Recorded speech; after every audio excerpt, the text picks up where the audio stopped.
السلام علیکم۔ آج جمعہ ہے، فروری کی 4 تاریخ۔ پاکستان میں سے شام کے 7، بھارت میں 7:30، اور یہاں ہمارے اسٹوڈیوز کی گھڑیوں میں صبح کے 9 بج رہے ہیں۔ وائس آف امریکہ واشنگٹن کی اردو سروس سے میں ہوں خالد حمید، خبروں کے بلیٹن کے ساتھ۔ چین کے دارالحکومت بیجنگ میں سرمائی اولمپکس کا آغاز ہو گیا ہے، جس میں لگ بھگ 20 ممالک کے سربراہ اور دیگر عالمی رہنما شرکت کر رہے ہیں۔ بیجنگ اولمپکس میں 91 ممالک کے 2871 ایتھلیٹس حصہ لے رہے ہیں۔ اس عالمی مقابلوں کی افتتاحی تقریب میں پاکستان کے وزیر اعظم عمران خان، روس کے صدر ولادیمیر پوٹن اور کئی خلیجی ممالک کے سربراہ شریک ہو رہے ہیں۔ ان کے علاوہ Serbia, Poland, Luxembourg, Ecuador, Mongolia, Papua New Guinea, Cambodia, Singapore, Thailand اور کوریا کے سربراہان مملکت یا اعلیٰ حکام بھی تقریب میں شریک ہوں گے۔ اقوام متحدہ کے secretary general Antonio Guterres, general assembly کے صدر عبداللہ شاہد، عالمی ادارے صحت WHO کے director general Tedros Adhanom Ghebreyesus بھی تقریب میں شرکت کا اعلان کر چکے ہیں۔ امریکہ، برطانیہ، کینیڈا اور دیگر اتحادی ملکوں نے بیجنگ اولمپکس کا سفارتی بائیکاٹ کر رکھا ہے، تاہم امریکہ کے ایتھلیٹ کھیلوں کے اس مقابلے میں شرکت کر رہے ہیں۔ سعودی عرب کے ولی عہد محمد بن سلمان، قطر کے امیر شیخ تمیم بن حماد الثانی اور متحدہ عرب امارات کے ولی عہد شیخ محمد بن زید ال نہیان بھی شریک ہو رہے ہیں۔ ان کے علاوہ مصر کے صدر عبد الفتاح السیسی کی بھی افتتاحی تقریب میں آمد کی تصدیق کی گئی ہے۔ روس کے صدر ولادیمیر پوٹن اور چینی رہنما شی جن پنگ نے سن 2022 کے بیجنگ اولمپکس کی افتتاحی تقریب سے قبل جمعے کو ملاقات کی، جو امریکہ کے ساتھ دونوں ملکوں کے بڑھتے ہوئے کشیدہ تعلقات کے درمیان اتحاد کا ایک مظاہرہ ہے۔ پوٹن نے روس کے مشرقی بعید سے چین کو سالانہ 10 بلین کیوبک میٹر گیس فراہم کرنے کے ایک نئے معاہدے کا اعلان کیا۔ روسی حکام نے کہا ہے کہ دونوں لیڈر اس دورے کے دوران 15 سے زائد معاہدوں پر دستخط کر سکتے ہیں۔ چین کے سرکاری میڈیا کے مطابق شی نے پوتن کو بتایا کہ یہ ملاقات تعلقات میں مزید جان ڈالے گی۔ چین کے لیڈر سال سے زائد عرصے میں کسی عالمی رہنما کے ساتھ اپنی پہلی براہ راست ملاقات کر رہے ہیں۔ وزیر اعظم عمران خان نے چین جانے سے محض ایک روز قبل ملکی چوٹی کے تاجروں، صنعت کاروں اور سرمایہ کاروں سے ملاقات کی۔ اس دوران حکومت کی جانب سے تاجروں کو حکومتی معاشی پالیسیوں سے آگاہی دی گئی، وہیں ان سے چین کے ساتھ تجارتی تعلقات مزید بہتر بنانے اور اس سے متعلق جوائنٹ وینچر بنانے کے بارے میں تجاویز بھی لی گئیں۔ دوسری جانب تاجر رہنماؤں کا یہ بھی کہنا ہے کہ چین کو سرمایہ کاری کے لیے راغب کرنا خوش آئند ہے، لیکن اس سے قبل صنعتوں کو بنیادی انفراسٹرکچر، سستی بجلی اور گیس جیسی بنیادی ضروریات کی فراہمی کو بھی ممکن بنانا ہوگا، جبکہ ضمن میں ہنرمند افرادی قوت کو بھی یقینی بنانا ہوگا۔ امریکہ کی خصوصی ایلچی رینا امیری نے UNAMA کی طرف سے خواتین قیدیوں کے بارے میں طالبان کی وزارت اطلاعات کی جانب سے معلومات فراہم کرنے کے مطالبے کے رد عمل میں کہا ہے کہ یہ غیر منصفانہ حراستیں بند ہونی چاہیے۔ اگر طالبان افغان عوام اور دنیا سے قانونی حیثیت چاہتے ہیں تو انہیں افغانوں کے انسانی حقوق کا احترام کرنا چاہیے، خاص طور پر خواتین کے لیے، جس میں اظہار رائے کی آزادی بھی شامل ہے، اور ان خواتین، ان کے رشتہ داروں اور دیگر کارکنوں کو فوری طور پر رہا کرنا چاہیے۔ یونیما نے ایک ٹویٹ میں کہا کہ کابل میں مزید 2 خواتین کارکنوں کی گزشتہ 24 گھنٹوں کے دوران تازہ ترین مبینہ حراست کے بارے میں یونیما نے آج وزارت سے فوری معلومات طلب کی ہیں۔ اقوام متحدہ نے تمام لاپتہ خواتین کارکنوں اور ان کے عزیزوں کو رہا کرنے کا مطالبہ کیا ہے۔ طالبان کی جانب سے کوئی فوری رد عمل سامنے نہیں آیا ہے۔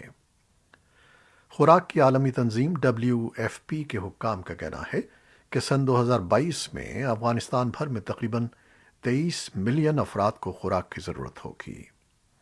افغانستان میں WFP کی کنٹری آفس ترجمان شیلی تھکرال نے وائس آف امریکہ کو بتایا کہ ان کے ادارے نے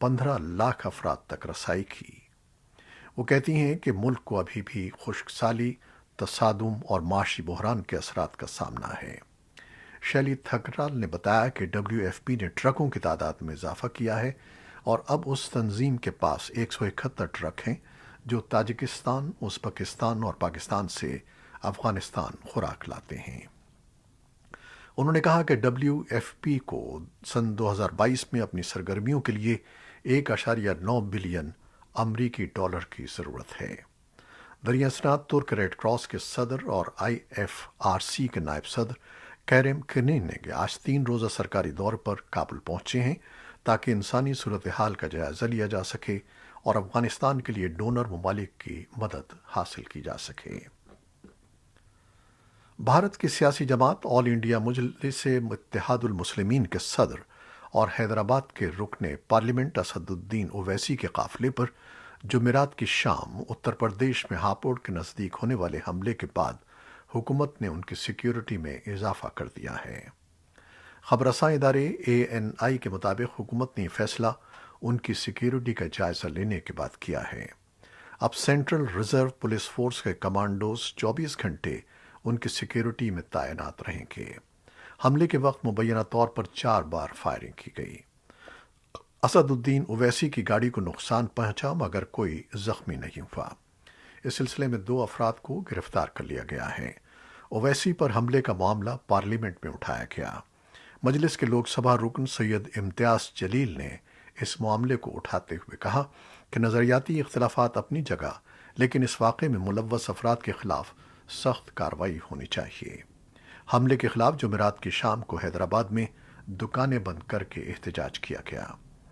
اسد الدین اویسی نے الزام لگایا ہے کہ حملے میں بقول ان کے کچھ بڑے لوگ شامل ہیں جو انتخابی مہم کے دوران ان کو ہلاک کروانا چاہتے ہیں۔ انہوں نے الیکشن کمیشن اور حکومت سے اس واقعے کی غیر جانبدارہ جانچ کا مطالبہ کیا۔ اس سے قبل دہلی میں ان کے گھر پر حملہ کیا گیا تھا۔ خیال رہے کہ اسد الدین اویسی کی پارٹی بھی اتر پردیش میں اسمبلی کا الیکشن لڑ رہی ہے اور ان کے انتخابی جلسوں میں بڑی تعداد میں لوگ شریک ہو رہے ہیں۔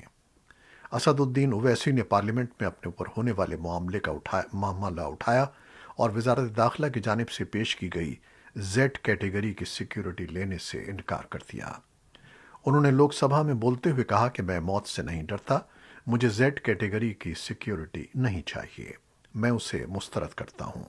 ان کا کہنا تھا کہ مجھے اے کیٹیگری کا شہری بنائیے، میں خاموش نہیں رہوں گا۔ میں حکومت سے اپیل کرتا ہوں کہ وہ منافرت اور انتہا پسندی ختم کرے۔ انہوں نے لوک سبھا کے اسپیکر اوم برلا سے ملاقات کر کے انہیں حملے کی تفصیلات بتائیں۔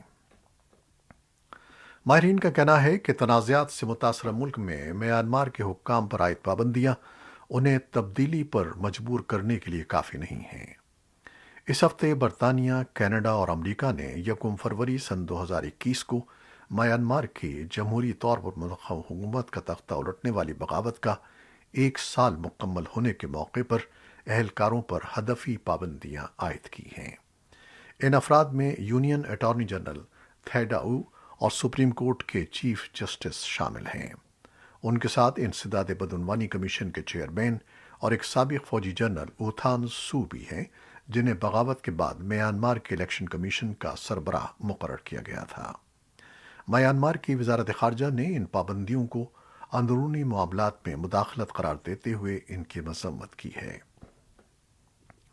شام اور عراق کے ایک بڑے علاقے میں کچھ برس پہلے تک حکمرانی کرنے والے گروپ ISIS سے، جسے داعش کے نام سے بھی پکارا جاتا ہے، کہ 2 برس کے دوران دوسرے سربراہ کے خاتمے کے بعد گروپ مشکلات کا شکار ہے۔ خبر رساں ادارے رائٹرز کے مطابق پچھلے ہفتے دونوں ممالک میں گروپ کی جانب سے کیے گئے حملوں سے یہ بات عیاں ہے کہ داعش کی جانب سے اب بھی خطرات لاحق ہیں۔ جمعرات کے روز امریکہ نے اعلان کیا ہے کہ امریکی فورسز کی جانب سے ایک آپریشن کے دوران گروپ کے سربراہ ابو ابراہیم الہاشمی القریشی مارے گئے ہیں۔ اس آپریشن کے دوران انہوں نے ایک بم کے ذریعے خود کو اور اپنے خاندان کو اڑا دیا۔ 2 برس پہلے اکتوبر سن 2019 میں جب ابو بکر البغدادی کی ہلاکت ہوئی تھی، تب تک داعش اپنے زیر کنٹرول علاقے کا ایک بڑا حصہ کھو چکی تھی اور دہشت گردی کی کارروائیوں میں ملوث تھی۔ بائیڈن انتظامیہ کے ایک سینئر اہلکار نے جمعرات کو کہا کہ امریکہ کے پاس انٹیلیجنس معلومات ہیں جن سے ظاہر ہوتا ہے کہ روس نے یوکرین پر حملہ کرنے کا بہانہ بنانے کے لیے کئی منصوبے تیار کیے ہیں، جن میں روسی سرزمین پر یوکرین کے جھوٹے فوجی حملے کا آپشن بھی شامل ہے۔ امریکی محکمہ خزانہ نے اس ہفتے خبر دی ہے کہ امریکی تاریخ میں پہلی مرتبہ کل قومی قرضہ جات $30 ٹریلین سے بڑھ گئے ہیں۔ یہ رقم امریکی سالانہ اقتصادی پیداوار، جسے عام طور پر کل ملکی پیداوار کہا جاتا ہے، کہ تقریباً 130% کے برابر ہیں۔ آنکھیں کھول دینے والا یہ قرضہ امریکہ کو دنیا بھر میں سب سے زیادہ مقروض ملک بنا دیتا ہے۔ امریکی وفاقی قرضہ اشروں سے بہت زیادہ رہا ہے اور بڑھتا جا رہا ہے، لیکن کرونا وائرس کی تیزی سے بڑھتی ہوئی وبا نے وفاقی حکومت کے قومی خزانے پر بوجھ کو مزید بڑھا دیا ہے۔